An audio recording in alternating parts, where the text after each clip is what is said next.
माँ बाघवाली माँ शेरवाली माँ बाघवाली माँ शेरवाली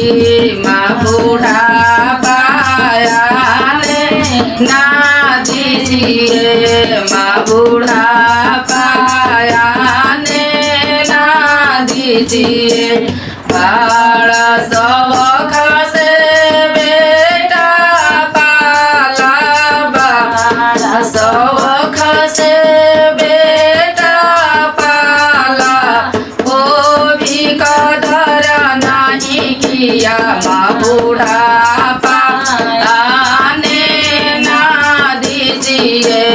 माँ बूढ़ा पाया ना दीजिए बड़ा शौक से बहू में उतारी बड़ा शौक से बहू में उतारी वो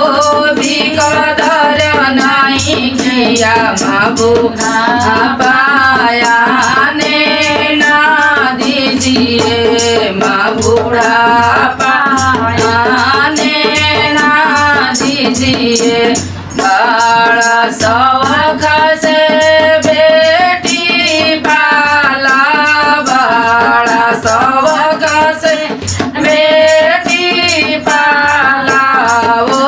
भी कदर नहीं किया माँ बूढ़ा पाया माँ बूढ़ा पाया ना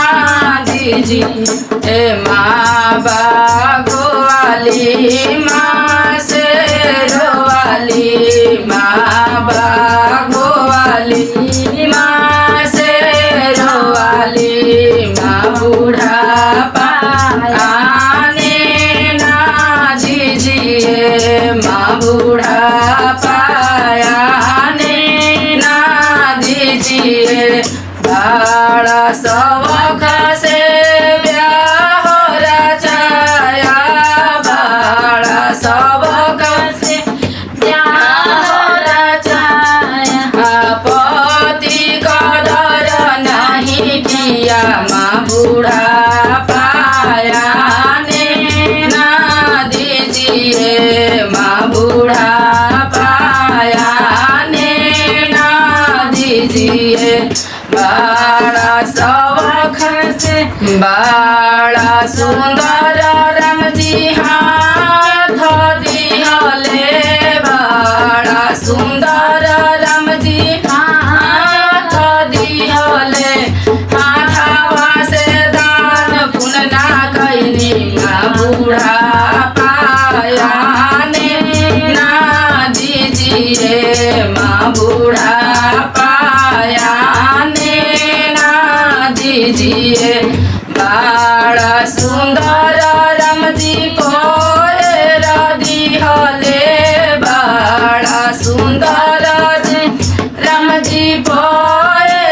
दिहले पोर से दान नहीं पोर से तीर्थ नहीं कैनी रमा बूढ़ा पाया ना दीजिए माँ बूढ़ा पाया ना दीजिए माँ बाघवाली माँ शेरवाली माँ बूढ़ा पाया ना दीजिए